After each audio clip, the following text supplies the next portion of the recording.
now that we have two big quarterback names removed off this, list, let's go back and reassess these quarterbacks that are available legitimately through free agency. Some of these quarterbacks that are available potentially in the draft. Let's read off the names, and then from there, man, let's decide who we would want or not want in a sense. Deshaun Watson, Jameis Winston,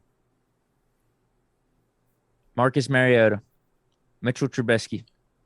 This is from an NFL.com article anyway. This is by David Carr. He's writing his top 10 quarterbacks that are available right now. Yep. Kenny Pickett, Malik Willis, Jimmy G, Matt Corral, Teddy B, Desmond Ridder, and then he also has in the Ridder paragraph, he mentions Carson Wentz. Okay. So how do you feel about that then? Any name jump off the board that you say, this is definitely a guy that I would want here? It's only Deshaun Watson, if cleared. Okay. And problem with him, though, is obviously maybe some of the off-the-field stuff in terms of how he's reported on and just what goes on with bringing him in. Is that worth it? I mean, probably. I mean, his play is going to definitely show out, for sure. True. Very true. Plus, and he's very young as well, man. He's very young. I feel the same way about Russell Wilson with Deshaun Watson. Okay. Because with Russ, because I was going to say, the plus for Deshaun Watson, both like franchise QBs, right? Yeah. The plus with Deshaun Watson is his age. The plus with Russell Wilson is he doesn't have the off-field stuff like Deshaun Watson. The negative on both of theirs is just the cap hit. So maybe I'm just not as eager as I mentioned with Russell Wilson, even like trading for him. If Mason Rudolph can go 25-10, can have a really good season, like the value's there with Mason.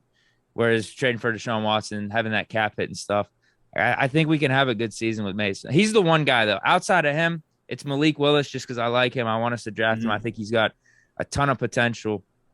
And I think if we started him right off the bat, which is I'm not sure if we do or not, right, we could win games with him. I think he has that pop to him. But outside of that, I don't really want any of these quarterbacks that bad. I mean, Jameis Winston you could talk me into because you can maybe get him on the cheap for $10 million and he could be your quarterback one right off the way. But then I think you got to get rid of Mason. Like, you got to get rid of that contract so maybe we could spread that money out amongst the team.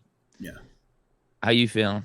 Yeah, for me, man, Deshaun Watson, obviously, he's number one. If, everything is cleared, and the real thing is the timing of it. When does that happen? Because I'm not making any type of move until I know he's cleared. I just can't do it. Morally, I can't do it, man. And then from a business perspective, it just doesn't make a lot of sense to take that chance, knowing what you're going to have to leverage for him for it just to come back and bite you in the butt if he is proven guilty in any of these situations, man. Like I said, it's a lot of them. It's 22 of them that he has to beat. So that's the only that's the only thing that makes me a little hesitant with Deshaun.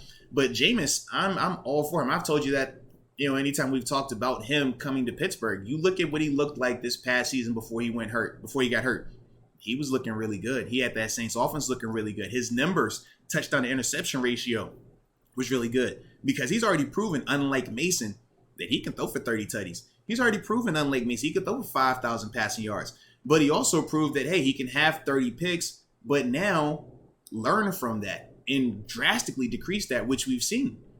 We just haven't seen Mason prove that he can even reach a peak of where Jameis has reached just yet. And that to me is why I'm just not as confident in Mason. But it's those two guys for me. I'm cool on Mitch Trubisky. Yeah, Jimmy G, especially now with the surgery. I don't want to touch that. Carson Wentz, I think that and we talked about him. I like him for the right number. But if Mitch Trubisky is going to get some of the stuff that we're seeing reported for him, I can only imagine I can only imagine what Carson Wentz is going to be trying to demand. And he has been too inconsistent to this stage in his career for me to feel comfortable paying him that money because he is not going to draw free agents in to that same extent like a Deshaun Watson or like a Russell Wilson or Aaron Rodgers type. So I don't want to pay that much for a guy that I'm skeptical on in a sense, and he's not going to have the residual income coming off of that move either. Whereas with Jameis, he's going to be cheap. He's coming off of ACL, but he's already running. He's already on schedule in terms of his recovery. That just makes me feel a lot better about him. And like I said, he has the size. He's a proven leader. He checks off a ton of boxes.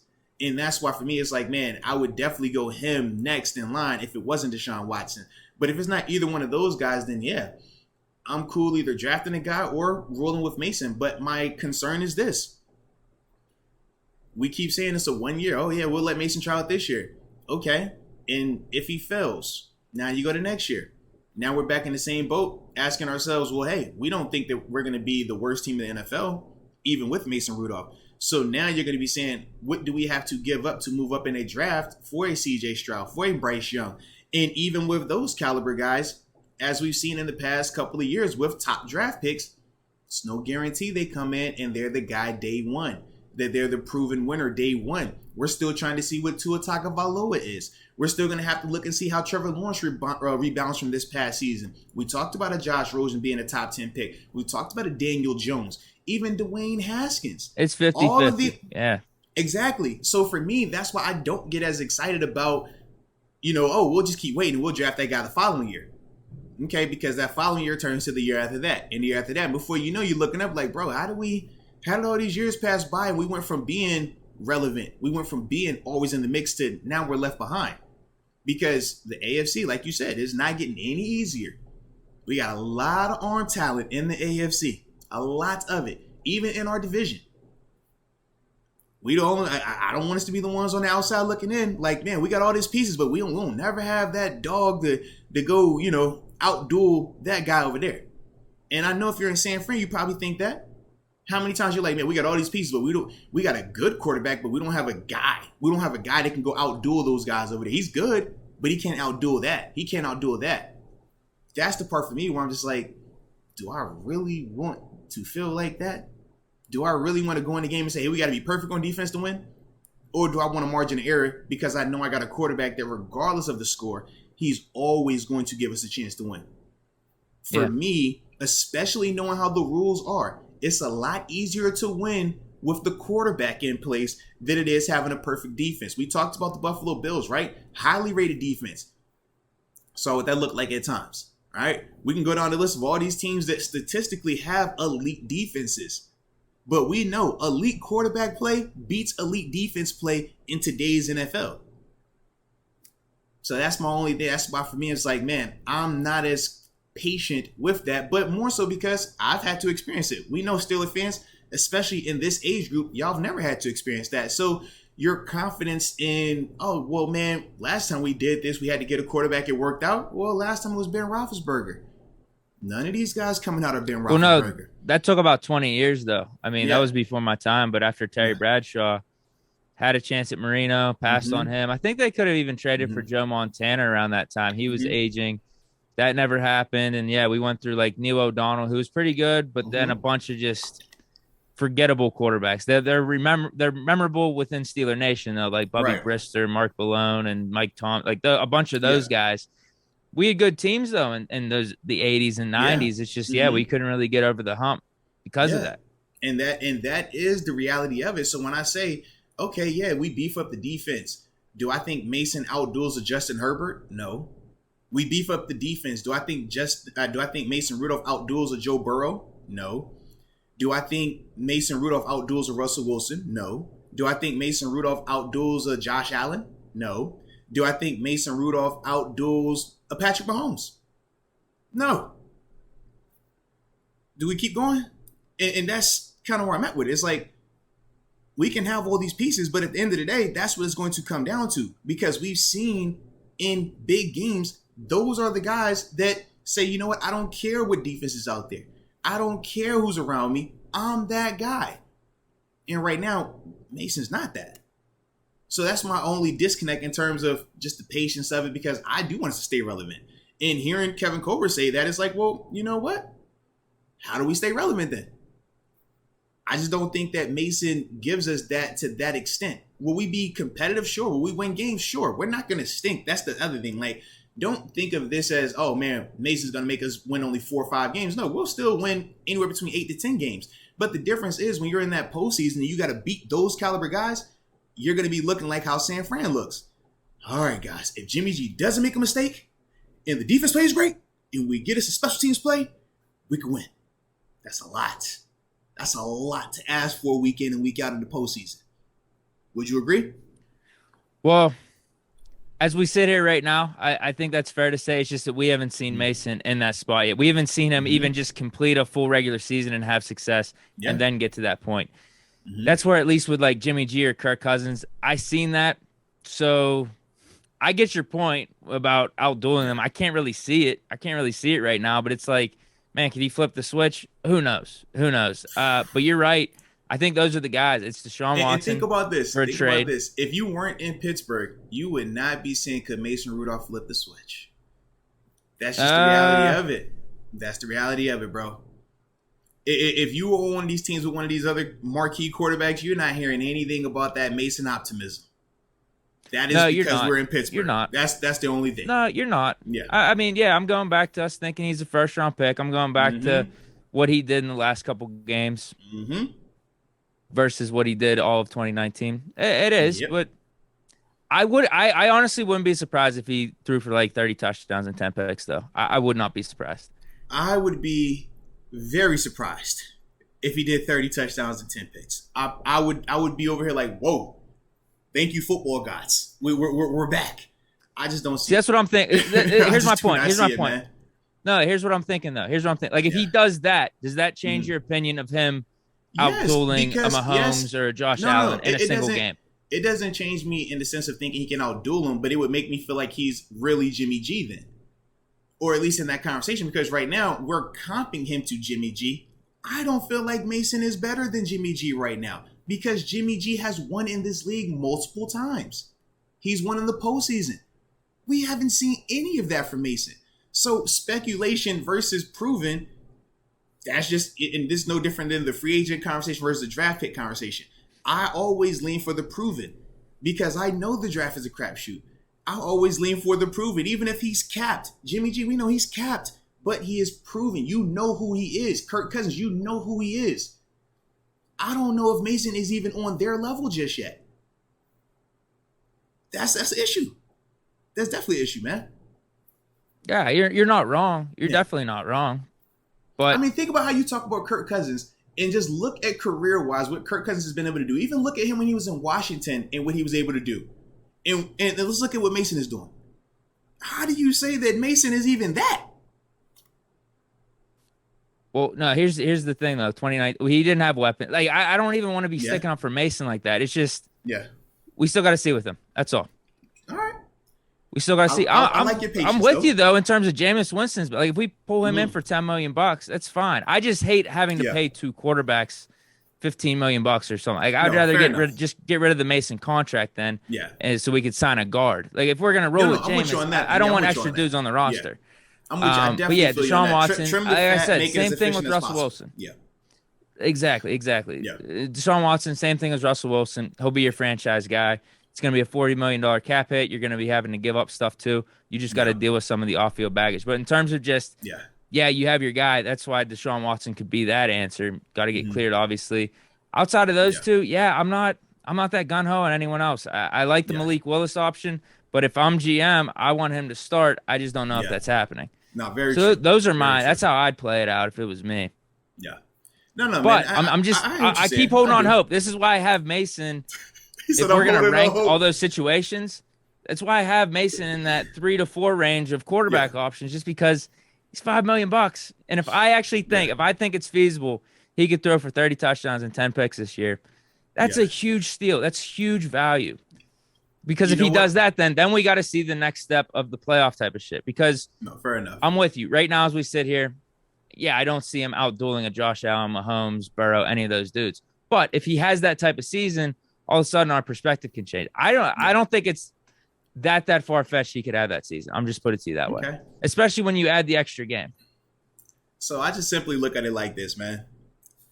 The hope that you keep holding on to with Mason, it reminds me of this movie. You're probably too young for it. It's called The Titanic. Leonardo DiCaprio. It's an awesome movie. Okay? But at the end of the movie, it's a scene where his love interest, Rose, is laying on a door in the middle of the ocean, and she's holding on to Jack. That was his name in the movie. And she's holding on. She's holding on. Oh, yeah, baby. Oh, we're going to make it out of this. I'm holding on. I believe it. I believe we're going to make it. We're going to survive. And at the end, when she decides to check on, this person she's been holding on to, she realizes, oh, yeah, it's a dead body. He's frozen. It's over. She kicks him to the curb.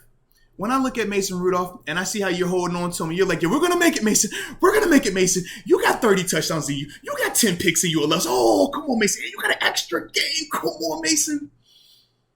Listen, Rose, you holding on to Jack, bro. I don't think that's happening, baby. All right, just let him go. Just let him go. It ain't happening. I don't see it. I really don't. But either way, that's the beauty of this thing, man. Time will tell. So, I don't want to be holding on. I mean, I could just see him doing that. I mean, if I'm gonna say 25-10 though, like, why not a couple more? Especially when you add an extra game. All right. Okay. What if that extra game is Cleveland and they're running at Tampa 2 again? Threw for 3 tutties against Cleveland, the most recent. Hopefully it's not on Thursday night. Hit them in the face. No, I'm playing. Threw for 303 against them last time. Fair enough, man. Fair enough. I can't believe it. I can't believe I'm at this point. I can't believe it.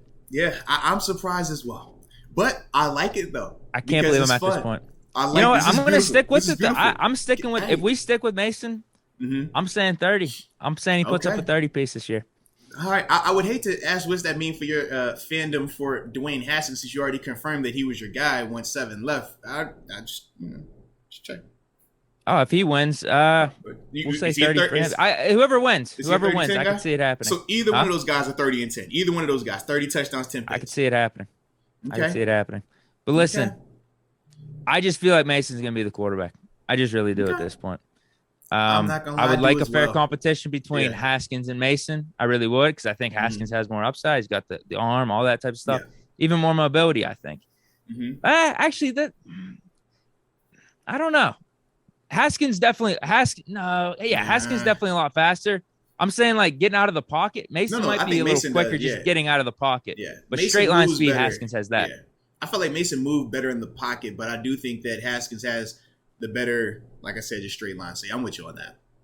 All right, we got some supers that just came in. Let's see how it plays out, dude.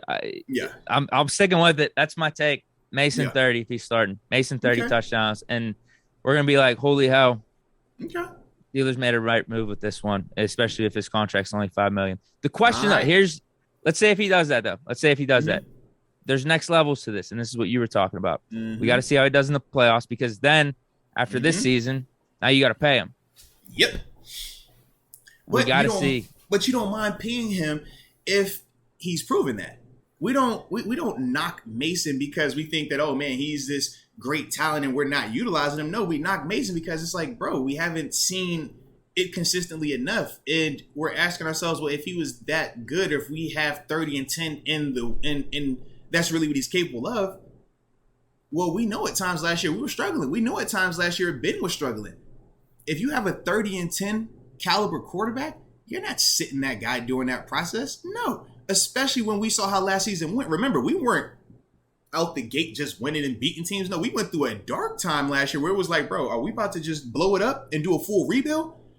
And then it was like, oh, okay, we got one out here. Oh, we got a win over here. Oh, this team lost. Oh, that team lost. Oh, we're getting a chance to get into this thing. That's a totally different conversation. But if you got a guy that's 30 and 10 on your bench, a guy that you feel has that type of potential, you're not sitting him in last season the way last season was going at times. That's just my perspective on it. We had that guy starting. Unfortunately, it was hijacked.